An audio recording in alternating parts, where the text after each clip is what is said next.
안녕하세요. 고요한 법음입니다. 오늘도 부처님의 말씀으로 여러분의 마음의 고요함을 전해드리겠습니다. 지금 이 영상을 클릭하셨다면 아마 마음이 조금 복잡하거나 어디에도 털어놓지 못한 생각이 가슴 한쪽에 걸려 있거나 그냥 잠깐 쉬고 싶은 마음이 들었을 겁니다. 그렇다면 지금 이 시간이 필요하다는 뜻입니다. 스스로에게 잠시 시간을 돌려주는 그런 조용한 순간, 숨을 한번 아주 천천히 들이마셔 보세요. 그리고 같은 속도로 부드럽게 내쉬어 보세요.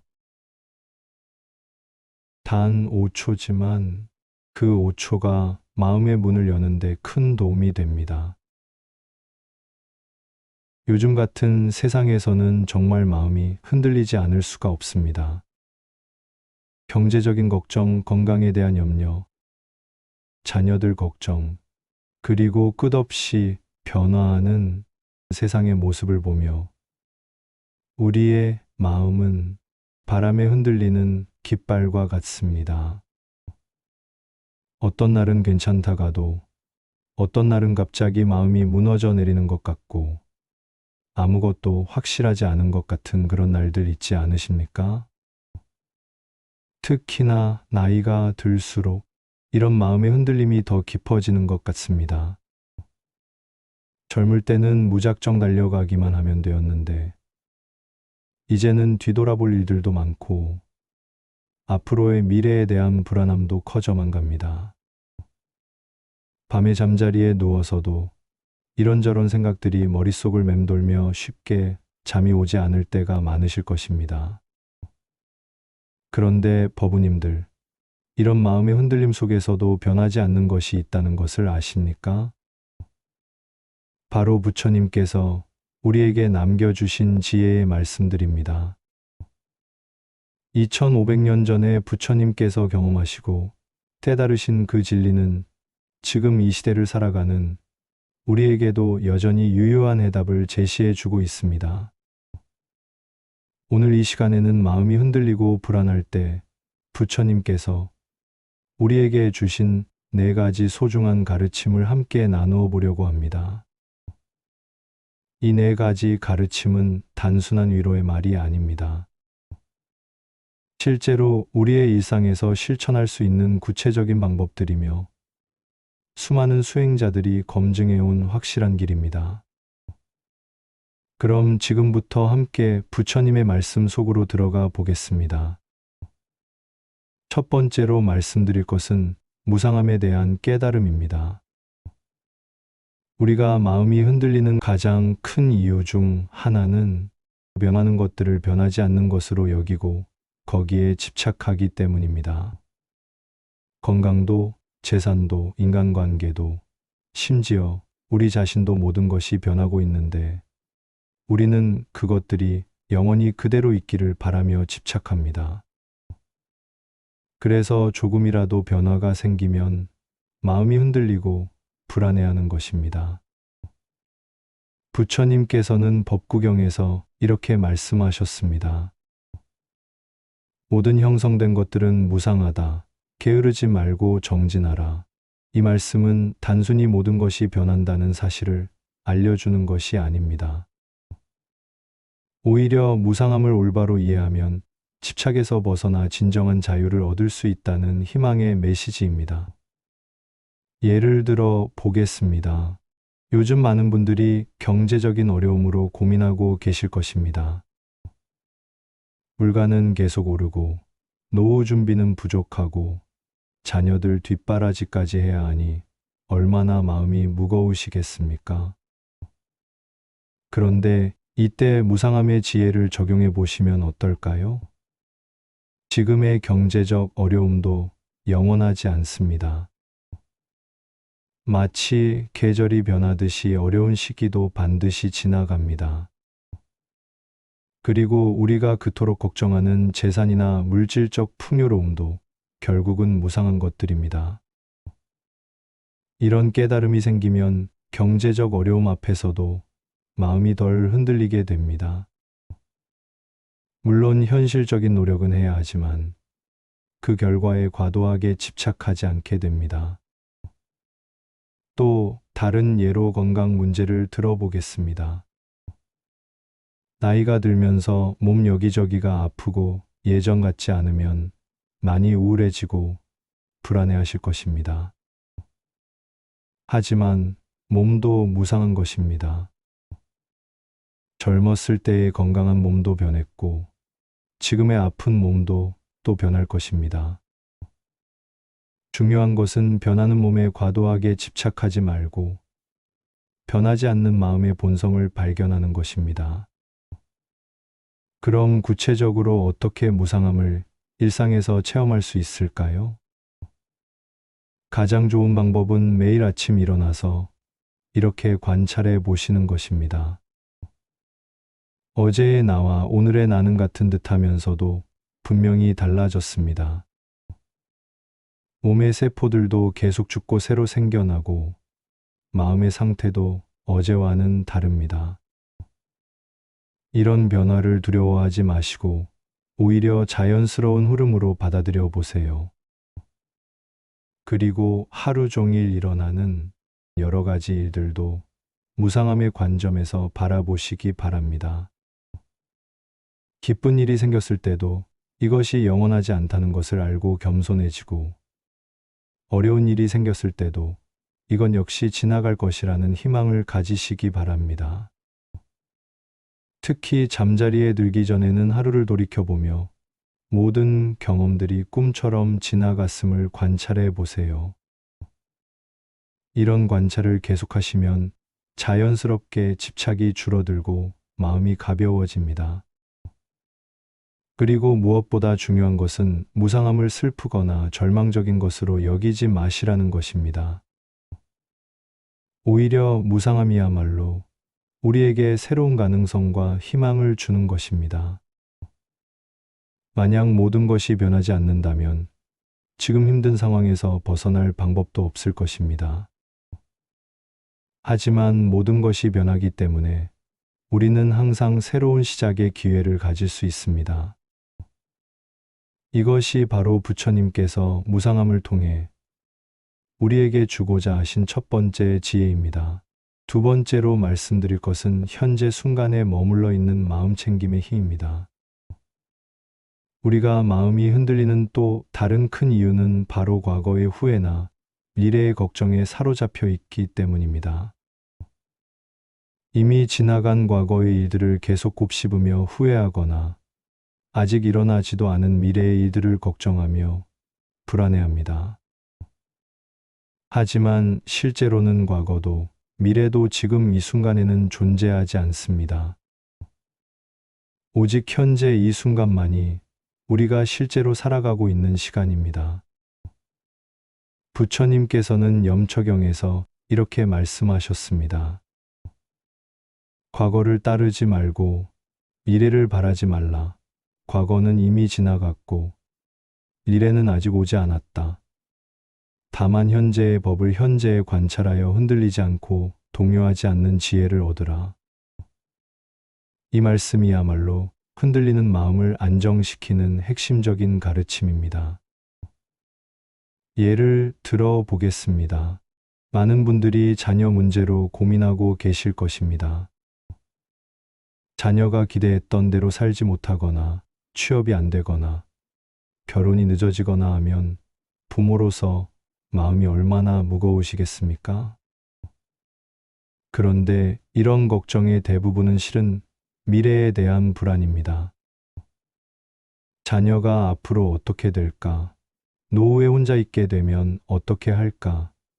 이런 아직 일어나지 않은 일들에 대한 걱정입니다. 또는 과거에 자녀를 어떻게 키웠는지에 대한 후회이기도 합니다. 그때 좀 더 엄하게 할 걸, 그때 다른 선택을 하게 했으면 좋았을 텐데 하는 이미 지나간 일에 대한 후회 말입니다. 그런데 과거의 후회와 미래의 걱정으로는 지금 당장 할 수 있는 일이 아무것도 없습니다. 오히려 현재 이 순간 자녀와 어떤 관계를 맺고 있는지, 지금 자녀를 위해 무엇을 할 수 있는지에 집중하는 것이 훨씬 더 건설적입니다. 또 다른 예로는 건강에 대한 걱정이 있습니다. 몸이 조금만 아파도 큰 병에 걸린 것은 아닐까?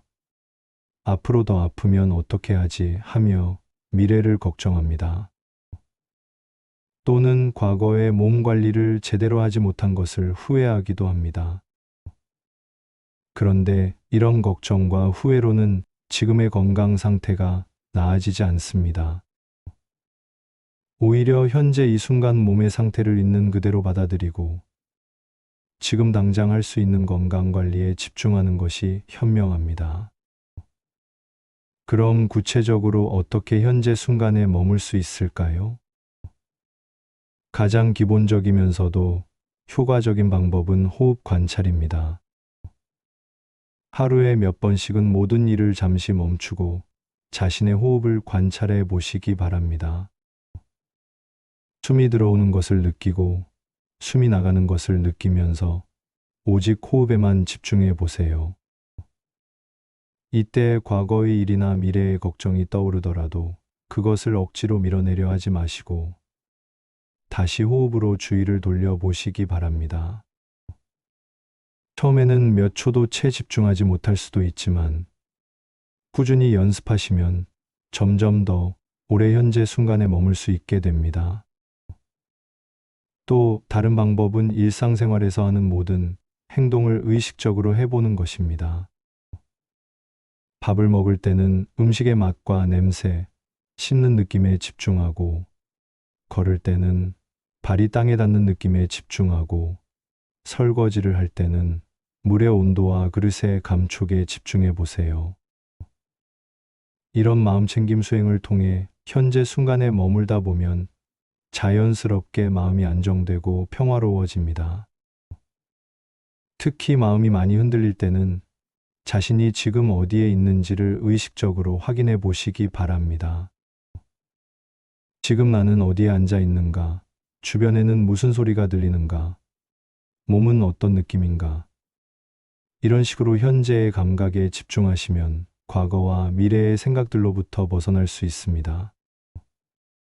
그리고 무엇보다 중요한 것은 현재 순간에 머문다는 것이 현실을 외면하는 것이 아니라는 점입니다. 오히려 현재를 명확하게 보고 받아들일 때 올바른 판단과 행동이 가능해집니다. 과거의 후회나 미래의 걱정에 사로잡혀 있을 때는 지금 무엇을 해야 할지 제대로 판단할 수 없습니다. 하지만 현재에 머물면서 상황을 명확하게 파악하면 가장 적절한 대응을 할 수 있게 됩니다. 이것이 바로 부처님께서 우리에게 주신 두 번째 지혜, 마음챙김의 힘입니다.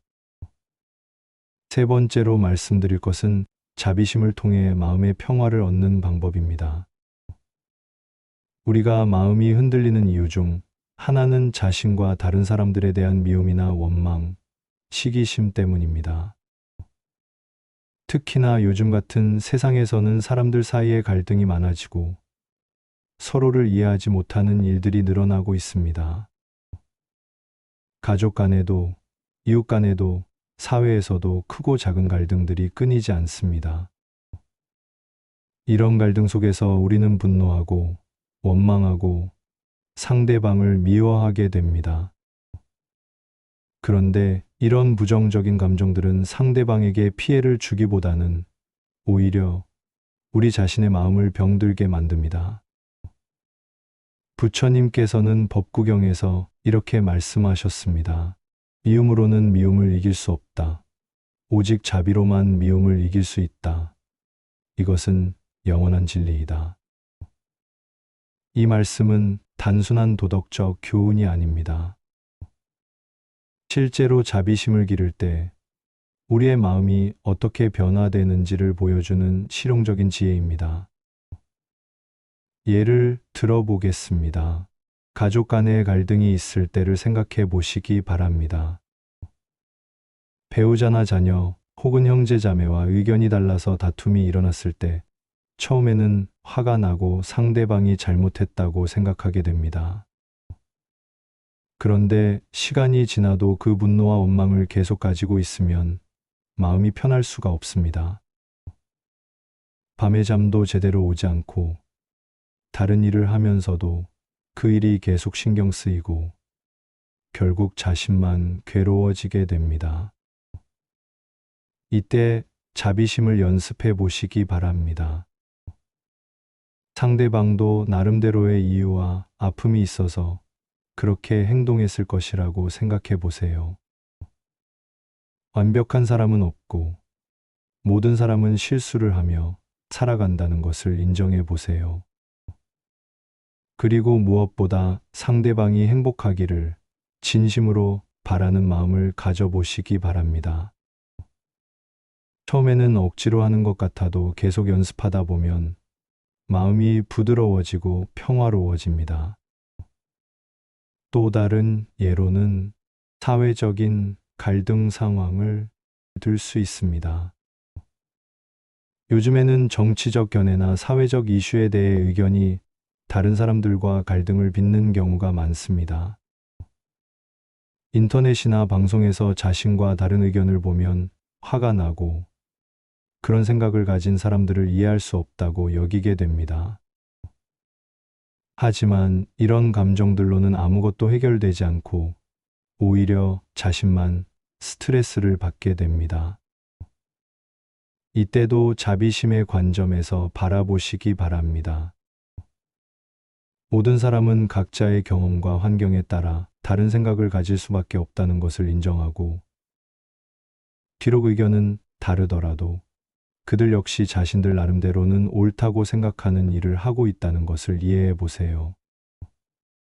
그럼 구체적으로 자비심을 어떻게 기를 수 있을까요? 가장 좋은 방법은 자비 명상입니다. 매일 조용한 시간을 내서 다음과 같이 명상해 보시기 바랍니다. 먼저 자신에 대한 자비부터 시작합니다. 나 자신이 행복하기를, 나 자신이 평화롭기를, 나 자신이 모든 고통에서 벗어나기를 이렇게 마음속으로 염원해 보세요. 그 다음에는 가장 가까운 가족들을 생각하며 그들이 행복하기를 바라는 마음을 가져보세요. 그리고 점차 그 범위를 넓혀서 친구들, 이웃들, 모르는 사람들, 심지어 자신을 힘들게 하는 사람들까지도 포함해서 모든 존재가 행복하기를 바라는 마음을 가져보시기 바랍니다. 또한 일상생활에서도 자비심을 실천할 수 있는 기회들이 많습니다. 누군가와 갈등이 생겼을 때 먼저 화를 내기보다는 상대방의 입장에서 생각해 보시고, 길에서 만나는 사람들에게 미소를 지어 보시고, 어려운 사람들을 도울 수 있는 작은 일들을 찾아서 실천해 보시기 바랍니다. 이런 자비심의 실천을 통해 우리의 마음은 점점 더 평화로워지고 안정되어 갑니다. 미움이나 원망으로 가득했던 마음이 온화하고 따뜻한 마음으로 변화되면서 자연스럽게 흔들림도 줄어들게 됩니다. 그리고 무엇보다 자비심을 가진 사람은 다른 사람들로부터도 사랑받고 존경받게 되어 인간관계가 좋아지고 삶의 질이 향상됩니다. 이것이 바로 부처님께서 우리에게 주신 세 번째 지혜, 자비심의 힘입니다. 네 번째로 말씀드릴 것은 모든 것이 인연으로 이루어졌다는 연기법의 깨달음입니다. 우리가 마음이 흔들리는 마지막 큰 이유는 모든 일을 개별적이고 독립적인 사건으로 여기면서 왜 하필 나에게 이런 일이 생겼을까 하고 원망하거나 자책하기 때문입니다. 좋지 않은 일이 생기면 운이 나쁘다고 생각하거나 자신이 무언가 잘못해서 그런 일이 생겼다고 자책하거나 아니면 다른 누군가의 탓으로 돌리며 분노합니다. 하지만 부처님께서는 모든 현상이 무수한 원인과 조건들이 만나서 생겨나는 것이라고 가르쳐 주셨습니다. 이것을 연기법 또는 십이연기라고 부릅니다. 중론에서 나가르주나 보살은 이렇게 설명했습니다. 이것이 있으므로 저것이 있고, 이것이 생김으로 저것이 생긴다. 이것이 없으므로 저것이 없고, 이것이 멸함으로 저것이 멸한다. 이 가르침은 우리가 경험하는 모든 일들이 우연히 일어나는 것도 아니고, 누군가의 개별적인 잘못으로 일어나는 것도 아니라는 것을 보여줍니다. 모든 것은 복잡한 인연의 그물망 속에서 서로 영향을 주고받으며 일어나는 것입니다. 예를 들어 보겠습니다. 요즘 많은 분들이 경제적 어려움을 겪고 계실 것입니다. 이런 상황에서 나만 왜 이렇게 힘든가? 다른 사람들은 잘 사는 것 같은데 나만 왜 이런가 하며 자신의 운명을 탓하거나 자책하게 됩니다. 하지만 연기법의 관점에서 보면 개인의 경제적 상황은 개인의 노력만으로 결정되는 것이 아닙니다. 가정환경, 교육기회, 사회적 상황, 경제정책, 국제적 환경 등 무수한 조건들이 복합적으로 작용해서 현재의 상황이 만들어진 것입니다. 이런 깨달음이 생기면 자신을 과도하게 자책하지도 않고 다른 사람들을 부러워하거나 원망하지도 않게 됩니다. 대신 현재의 상황을 있는 그대로 받아들이면서 앞으로 좋은 인연을 만들어가기 위해 노력하게 됩니다. 또 다른 예로는 인간관계의 갈등을 들 수 있습니다. 가족이나 친구, 동료와의 관계에서 문제가 생겼을 때 우리는 흔히 상대방이 나쁘다거나 내가 잘못했다고 생각합니다. 하지만 연기법의 관점에서 보면 인간관계의 갈등도 양쪽의 성격, 과거 경험, 현재 상황, 주변 환경 등 여러 조건들이 만나서 생긴 결과입니다. 누구 한 사람만의 잘못으로 생긴 것이 아니라는 뜻입니다. 이런 이해가 생기면 상대방을 일방적으로 비난하지도 않고 자신만을 탓하지도 않게 됩니다. 대신 갈등이 생긴 조건들을 파악하고 그 조건들을 개선해 나가는 데 집중하게 됩니다. 그럼 연기법을 일상생활에서 어떻게 적용할 수 있을까요? 먼저 어떤 일이 생겼을 때 그 원인을 단순하게 생각하지 말고 다각도로 살펴보시기 바랍니다. 좋은 일이 생겼을 때도 내가 잘해서만 그런 것이 아니라 여러 조건들이 맞아떨어졌기 때문이라고 생각하시면 겸손해지고 감사하는 마음이 생깁니다. 나쁜 일이 생겼을 때도 누군가의 탓으로만 돌리지 말고 여러 조건들을 종합적으로 살펴보시면 원망이나 자책에서 벗어날 수 있습니다. 그리고 무엇보다 중요한 것은 좋은 인연을 만들어가기 위해 노력하는 것입니다. 연기법은 숙명론이 아닙니다. 모든 것이 정해져 있다는 뜻이 아니라 오히려 우리의 노력에 따라 얼마든지 새로운 조건들을 만들어갈 수 있다는 희망적인 가르침입니다. 따라서 현재의 어려운 상황을 한탄만 하지 마시고 앞으로 좋은 결과를 가져올 수 있는 원인과 조건들을 만들어 가시기 바랍니다. 선한 행동을 하고 좋은 말을 하고 바른 생각을 가지는 것들이 모두 미래의 좋은 인연을 만드는 씨앗이 됩니다. 또한 다른 사람들과의 관계에서도 연기법의 지혜를 적용해 보시기 바랍니다. 상대방의 행동이나 말이 마음에 들지 않더라도 그 사람 자체를 나쁘다고 판단하지 마시고 어떤 조건들이 그런 행동을 하게 만들었는지 이해해 보려고 노력해 보세요. 그리고 그 사람과 좋은 관계를 만들기 위해서는 어떤 조건들이 필요한지 생각해 보시기 바랍니다. 이런 방식으로 생각하다 보면 자연스럽게 상대방에 대한 이해가 깊어지고 갈등도 줄어들게 됩니다. 마지막으로 연기법의 깨달음은 우리에게 큰 위안을 줍니다. 지금 아무리 어려운 상황에 있더라도 그것이 영원하지 않다는 것을 알 수 있기 때문입니다. 현재의 어려움을 만든 조건들이 변하면 상황도 반드시 변하게 됩니다.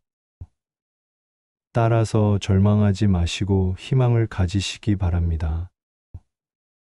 동시에 현재 좋은 상황에 있더라도 그것을 당연하게 여기지 말고 감사하는 마음을 가지시기 바랍니다. 이것이 바로 부처님께서 우리에게 주신 네 번째 지혜, 연기법의 깨달음입니다. 법우님들, 오늘 이 시간에 함께 나눈 부처님의 네 가지 가르침을 다시 한번 정리해 보겠습니다. 첫 번째는 무상함을 통해 집착을 내려놓는 지혜였습니다. 모든 것이 변한다는 사실을 받아들이고 변하는 것들에 과도하게 집착하지 않을 때 마음이 자유로워진다는 가르침이었습니다. 두 번째는 현재 순간에 머물러 있는 마음챙김의 힘이었습니다. 과거의 후회나 미래의 걱정에 사로잡히지 말고 지금 이 순간에 온전히 집중할 때 마음의 평화를 얻을 수 있다는 가르침이었습니다. 세 번째는 자비심을 통해 마음의 평화를 얻는 방법이었습니다. 미움이나 원망 대신 자신과 모든 존재에 대한 자비로운 마음을 가질 때 진정한 행복을 경험할 수 있다는 가르침이었습니다. 네 번째는 모든 것이 인연으로 이루어졌다는 연기법의 깨달음이었습니다. 모든 현상이 복잡한 조건들의 만남으로 생긴다는 것을 이해할 때 원망과 자책에서 벗어나 지혜롭게 살아갈 수 있다는 가르침이었습니다. 이 네 가지 가르침은 서로 별개의 것이 아니라 하나로 연결되어 있습니다. 무상함을 깨달으면 현재에 머물기가 쉬워지고, 현재에 머물면 자비심이 자연스럽게 일어나며, 자비심이 있으면 연기법을 이해하기가 쉬워집니다. 그리고 연기법을 이해하면 다시 무상함의 의미가 더욱 깊어집니다. 부처님의 가르침은 이렇게 유기적으로 연결되어 우리 삶 전체를 변화시키는 힘을 가지고 있습니다. 법우님들께서 오늘 이 시간을 통해 흔들리던 마음에 조금이나마 평안을 얻으셨기를 바랍니다. 그리고 무엇보다 이 가르침들이 단순한 지식으로 그치지 않고 실제 일상생활에서 실천되기를 간절히 기원합니다. 처음에는 어렵고 익숙하지 않을 수도 있지만 꾸준히 연습하시다 보면 분명히 마음의 변화를 경험하실 수 있을 것입니다. 오늘 이 영상이 도움이 되셨다면 좋아요를 눌러주시고 댓글로 여러분의 수행 경험이나 궁금한 점들을 나누어 주시기 바랍니다. 그리고 주변에 마음이 흔들리고 계시는 분들이 계시다면 이 영상을 공유해 주셔서 부처님의 지혜가 더 많은 분들에게 전해지도록 도와주시기 바랍니다. 모든 법우님들께서 부처님의 자비로운 가피 속에서 항상 건강하시고 행복하시길 기원합니다. 그리고 오늘 함께 나눈 이 공덕이 모든 중생들에게 회양되어 세상의 모든 존재들이 고통에서 벗어나 진정한 행복을 얻기를 간절히 발언합니다. 나무 아미타불 관세음보살